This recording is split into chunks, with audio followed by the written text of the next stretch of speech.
Assalamualaikum warahmatullahi wabarakatuh. Perkenalkan, nama saya Aldin Herdiansyah dan saya bersama rekan saya Muhammad Rizal Al-Ghifari. Kita dari kelompok 8. Dalam video kali ini kita akan membahas kebijakan kompensasi ekspatriat pada perusahaan internasional. Langsung kita ke pembahasan. Yang pertama itu apa sih kompensasi internasional itu? Jadi kompensasi internasional itu adalah pemberian imbalan moneter dan non moneter, termasuk gaji pokok, tunjangan, imbalan, insentif jangka panjang dan jangka pendek, lalu dihargai oleh karyawan sesuai dengan kontribusi relatifnya terhadap kinerja perusahaan internasional. Tujuan kompensasi internasional. Nah, di sini kita bisa lihat di sini ada 4 poin yang akan saya coba jelaskan. Yang pertama, menarik dan mempertahankan karyawan yang berkualitas. Untuk penugasan internasional dari perspektif perusahaan induk, tetapi meliputi PCN, HCN, dan TCN. Nah, untuk itu nanti saya jelaskan apa itu PCN, HCN, dan TCN. Lalu yang kedua, memfasilitasi transfer antara cabang-cabang asing.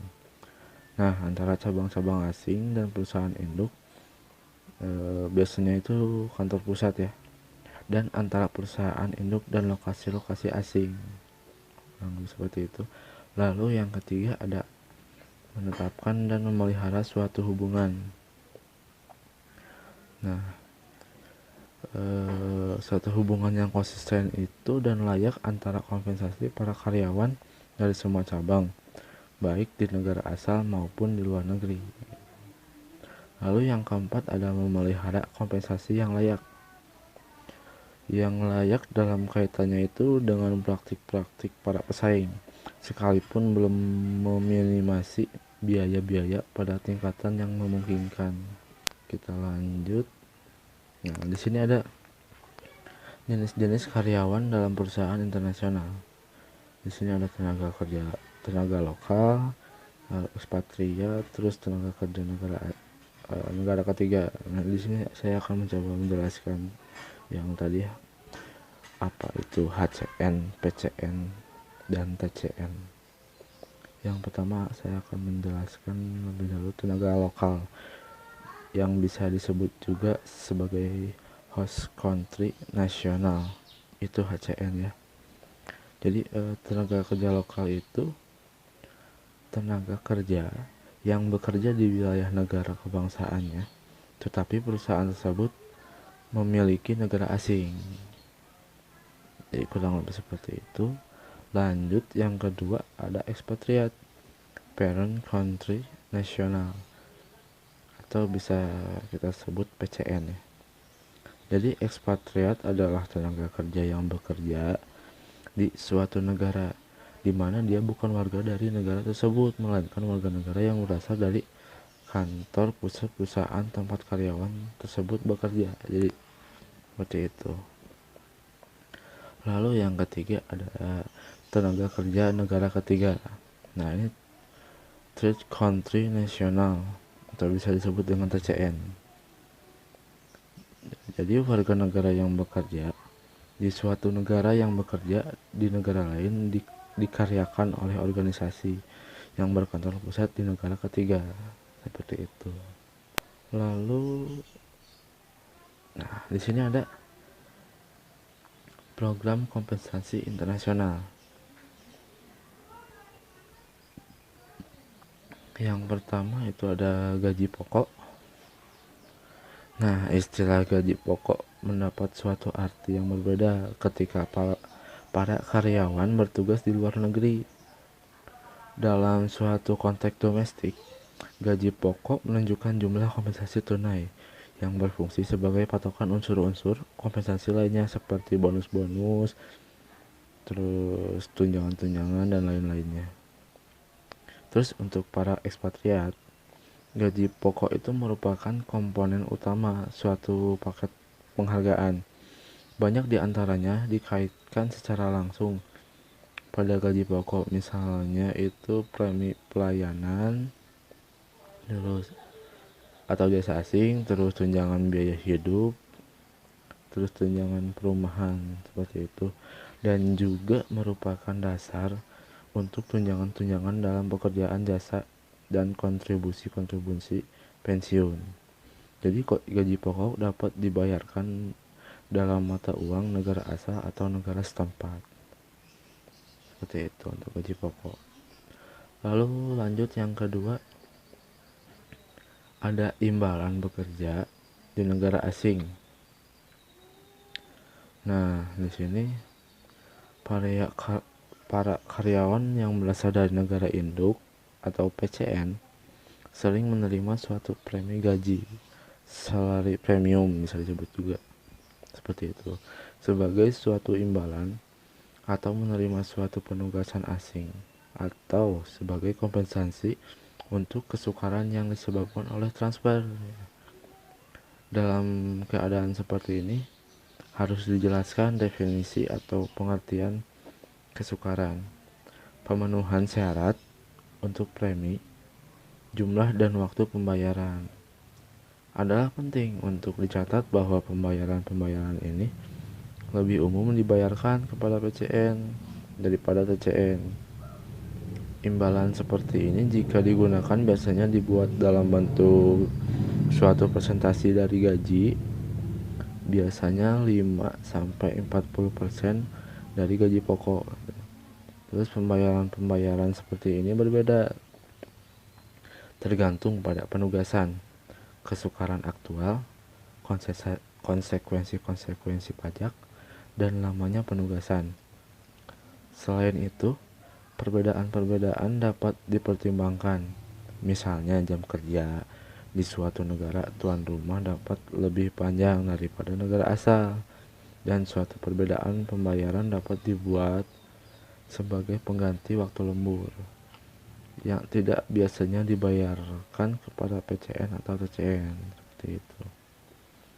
Lalu yang ketiga ada tunjangan atau bisa kita sebut allowances. Jadi isu-isu berkaitan dengan tunjangan-tunjangan dapat sangat menantang bagi suatu perusahaan dalam menetapkan suatu kebijaksanaan kompensasi menyeluruh. Sebagian karena adanya berbagai macam bentuk tunjangan-tunjangan. Ada tunjangan biaya hidup yang biasanya menerima perhatian lebih banyak, melibatkan suatu pembayaran untuk menutup perbedaan pengeluaran antara negara asal dan negara asing. Jadi misalnya untuk menanggung perbedaan inflasi seperti itu. Terus seringkali tunjangan ini sulit untuk ditentukan sehingga perusahaan dapat menggunakan jasa organisasi seperti Organization Research Counselors Inc., sebuah perusahaan di Amerika Serikat, atau Employment Condition Abroad berbasis di Inggris. Perusahaan-perusahaan ini memiliki spesialisasi dalam memberikan informasi tunjangan biaya hidup atau suatu dasar global.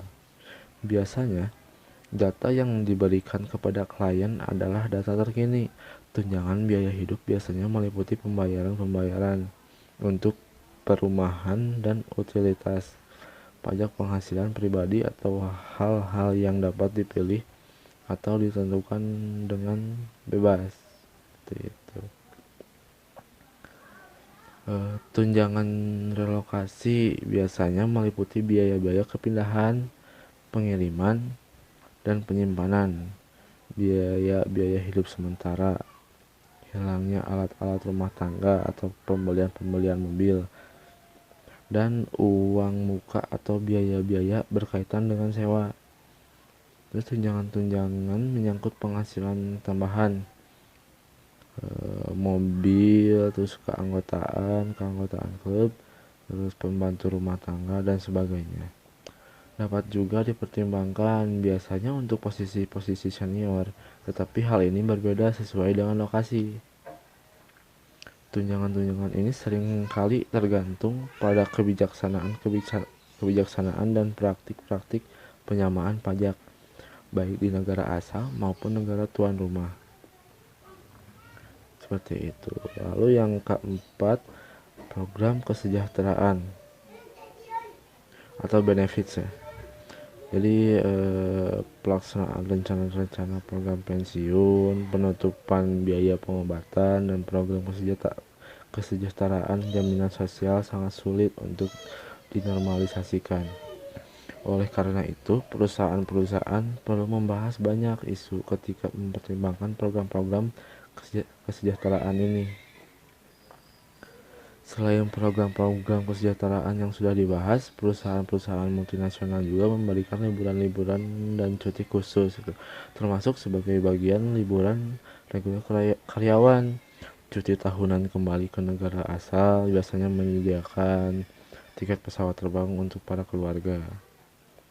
Istirahat dan cuti rehabilitas didasarkan pada kondisi negara tuan rumah juga menyediakan keluarga karyawan dengan tiket pesawat terbang gratis untuk suatu lokasi yang lebih nyaman dekat dengan tuan rumah. Lalu kita lanjut. Nah, ini ada faktor-faktor yang mempengaruhi pemberian kompensasi. Bisa kalian lihat di situ ada 5 poin ya. Akan saya coba jelaskan. Yang pertama itu ada kinerja. Perusahaan apapun berkeinginan untuk memperoleh keuntungan. Keuntungan ini dapat berupa material maupun keuntungan non-material. Untuk itu, perusahaan harus mempertimbangkan produktivitas pekerjaannya dalam kontribusinya terhadap keuntungan perusahaan. Lalu yang kedua ada kemampuan untuk membayar. Pemberian kompensasi akan tergantung kepada kemampuan perusahaan itu untuk membayar. Lalu yang ketiga, tadi faktornya ada 6 ya. Nah, kita lanjut. Yang ketiga itu ada kesediaan untuk membayar. Jadi kesediaan untuk membayar akan berpengaruh terhadap kebijaksanaan pemberian kompensasi kepada pekerjanya. Lalu yang keempat ada permintaan tenaga kerja. Banyak sedikitnya tenaga kerja di pasaran kerja akan mempengaruhi sistem pemberian kompensasi. Lalu yang kelima ada organisasi pekerja. Dengan adanya organisasi pekerja akan mempengaruhi kebijakan pemberian kompensasi juga. Lalu yang terakhir ada peraturan dan perundang-undangan. Dengan semakin baik sistem pemerintahan, maka makin baik pula sistem perundang-undangan termasuk di bidang perburuhan pekerja atau ketenaga kerjaan. Seperti itu. Lalu ada pendekatan kompensasi internasional. Jadi yang pertama ada pendekatan going rate atau market rate. Dalam pendekatan ini, gaji pokok untuk transfer internasional dikaitkan dengan struktur gaji di negara tuan rumah. Perusahaan multinasional biasanya mendapatkan informasi dari survei-survei kompensasi lokal dan harus memutuskan apakah karyawan lokal, para ekspatriat dengan kebangsaan yang sama atau para ekspatriat dari semua kebangsaan akan menjadi titik referensi dalam menetapkan patokan itu. Lalu yang kedua ada pendekatan balance sheet atau build up. Itu tujuan dasar pendekatan ini untuk mempertahankan ekspatriat secara utuh, yaitu memelihara relativitas dengan rekan-rekan kerja dan memberikan kompensasi untuk biaya-biaya penugasan internasional.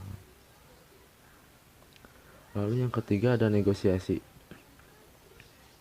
Ketika perusahaan pertama kali mulai mengirimkan ekspatriat, ke luar negeri dan sewaktu-waktu mereka memiliki sedikit ekspatriat.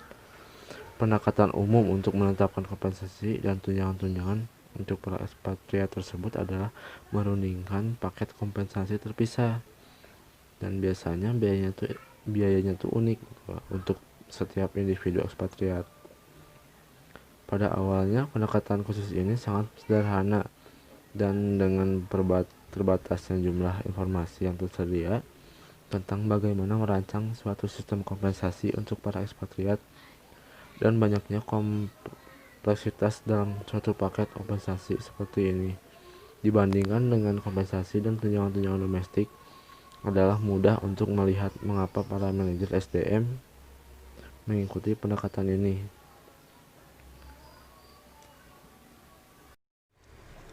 Lalu yang keempat ada lokalisasi. Nah, suatu pendekatan yang relatif baru dalam kompensasi ekspatriat adalah lokalisasi. Jadi pendekatan ini digunakan untuk mengatasi masalah tingginya biaya dan ketidakadilan yang dirasakan di antara karyawan-karyawan cabang-cabang luar negeri gitu. Lalu yang kelima ada pembayaran sekaligus atau lump sum. Dalam pendekatan ini perusahaan menentukan suatu jumlah gaji untuk ekspatriat dan kemudian membiarkan ekspatriat menentukan bagaimana mereka menggunakan gajinya, misalnya untuk perumahan, transportasi, perjalanan, kunjungan ke negara asal, pendidikan, dan sebagainya. Lalu yang keenam ada kafetaria. Suatu pendekatan yang meningkat digunakan untuk para eksekutif ekspatriat dengan gaji yang sangat tinggi adalah menyediakan serangkaian pilihan manfaat yang dapat dipilih sendiri oleh ekspatriat. Keuntungan-keuntungan bertambah baik bagi perusahaan maupun individu, serta terutama berkaitan dengan cakupan pajak atas tunjangan-tunjangan dan penghasilan tambahan dibandingkan dengan penghasilan tunai. Karena individu tidak memerlukan lebih banyak manfaat seperti mobil dinas, rumah dinas, dan sejenisnya yang tidak menambah penghasilan ekspatriat untuk tujuan-tujuan pajak. Lalu yang terakhir ada sistem-sistem regional. Hal ini biasanya dipandang sebagai pelengkap bagi pendekatan-pendekatan lainnya.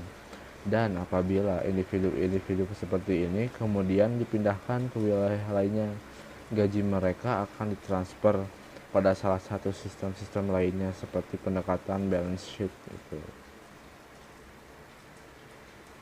Kita lanjut ke penetapan kebijakan kompensasi ekspatriat. Nah, di sini ada 3 poin ya. Yang pertama itu ada skala kantor pusat.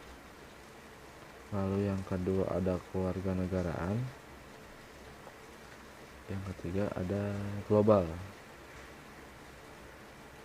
Jadi di sini yang pertama yang dimaksud dengan skala dunia itu skala dunia didasarkan pada tingkatan gaji di perusahaan induk dengan perbedaan-perbedaan yang ditetapkan untuk setiap cabang sesuai dengan perbedaan biaya hidup gitu. Lalu yang kedua itu kan warganegaraan. Suatu skala didasarkan pada negara kewarganegaraan karyawan. Lalu yang ketiga ada global. Menetapkan suatu dasar global setiap posisi mungkin dengan perbedaan-perbedaan cabang. Kemudian hal ini menjadi suatu bentuk pembayaran yang sama untuk pekerjaan yang sama atas suatu dasar yang meliputi seluruh dunia. Pendekatan global biasanya diikuti hanya oleh para karyawan di atas suatu jabatan khusus atau klasifikasi gaji tertentu. Nah, kesimpulannya itu kebijakan kompensasi tenaga kerja asing ekspatriat pada perusahaan internasional terdapat perbedaan kebijakan berdasarkan sistem manajemen kompensasi yang diterapkan oleh perusahaan induk. Nah, mungkin cukup sekian yang bisa saya sampaikan. Eh, Jika ingin ada pertanyaan, silahkan ketik di kolom komentar, nanti kita akan jawab. Mohon maaf bila ada kekurangan atau kesalahan kata. Sekian dari kami kelompok 8. Ucapkan terima kasih. Assalamualaikum warahmatullahi wabarakatuh.